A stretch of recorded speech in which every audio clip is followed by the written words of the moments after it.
बढ़ते हैं। Congress postal ballot को लेकर सवाल लगातार उठा रही है, तो वहीं प्रशासन काउंटिंग की तैयारियों में लगातार जुटा हुआ है। पिथौरागढ़ में भी काउंटिंग की तैयारी अपने अंतिम चरण में है। हर विधानसभा में 14 टेबल लगाए गए हैं। जीजीआईसी में 288 कर्मचारियों को काउंटिंग के लिए ट्रेनिंग दी गई और इसमें 68 मतगणना सुपरवाइजर, 72 काउंटिंग सहायक, 88 माइक्रो ऑब्जर्वर शामिल हैं। मतगणना कर्मचारियों को 10 मार्च की सुबह 6 बजे मतगणना स्थल पर उपस्थित होना होगा किसी भी हाल में, और किसी भी कर्मचारी को मतगणना स्थल पर मोबाइल ले जाने की परमिशन नहीं होगी।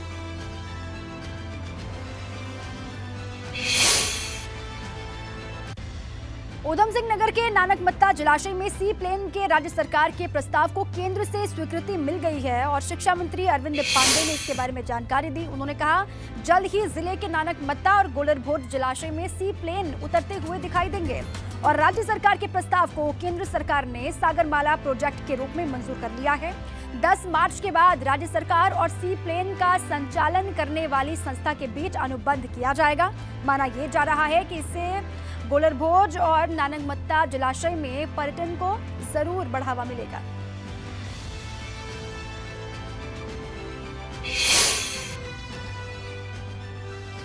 उत्तराखंड पर्यटन के क्षेत्र में एक बड़ा कदम उठाने जा रहा है। हमारे साथ मौजूद है सूबे के शिक्षा मंत्री अरविंद पांडे, जो काशीपुर पहुंचे हैं। बात करें सर, सी प्लेन उतरने जा रहा है उत्तराखंड में, क्या कह रहे हैं? मैं शिक्षा मंत्री होने के नाते ऊधम सिंह नगर जिले का वासी हूँ, यहीं से विधायक हूँ। मैं अपने जिले की जनता की तरफ से, उत्तराखंड वासियों की तरफ से मैं सेंट्रल गवर्नमेंट का धन्यवाद दूंगा कि जिस कंसेप्ट को लेकर हमने छोटी सी मुहिम चलाई और अपने सेंटर के मंत्रियों से संवाद स्थापित किया, और जो प्रस्ताव हमने भेजा था गोलरभोज जलाशय का और नानकमत्ता जलाशय का, क्योंकि यहाँ पर्यटन की अपार संभावनाएं हैं, और यह प्रस्ताव हमने उत्तराखंड स्टेट के माध्यम से सेंटर को भेजा था। मैं सेंट्रल गवर्नमेंट का, मोदी जी का धन्यवाद देना चाहूँगा कि उन्होंने हमारे प्रस्ताव को स्वीकृति दे दी है और अब गोलरभोज जलाशय में और नानकमत्ता जलाशय में इन दोनों जगह सी प्लेन उतरेगा। ऊधम सिंह नगर जिले के लिए एक बहुत बड़ा बधाई का ये संदेश है। मैं अपनी जनता की तरफ से मैं सेंट्रल गवर्नमेंट का धन्यवाद दूँ। सर, बात करें तो क्या रूट रहने वाला है इसका और ये कब तक शुरुआत हो जाएगी? सेंटर ने स्वीकृति दे दी है और जिस संस्था को यह कार्य दिया गया है उस संस्था का और उत्तराखंड गवर्नमेंट का बहुत जल्दी अनुबंध हो जाएगा, और उस अनुबंध होने के पश्चात सारे नियम शर्तें आप लोगों को जानकारी में दे दी जाएगी। तो ये थे हमारे संग सूबे के शिक्षा मंत्री अरविंद पांडे जी, जिनका साफ कहना है कि बहुत जल्द उत्तराखंड के इन 2 जलाशयों में सी प्लेन उतरने वाला है। एबीपी गंगा के लिए काशीपुर से विकास गुप्ता।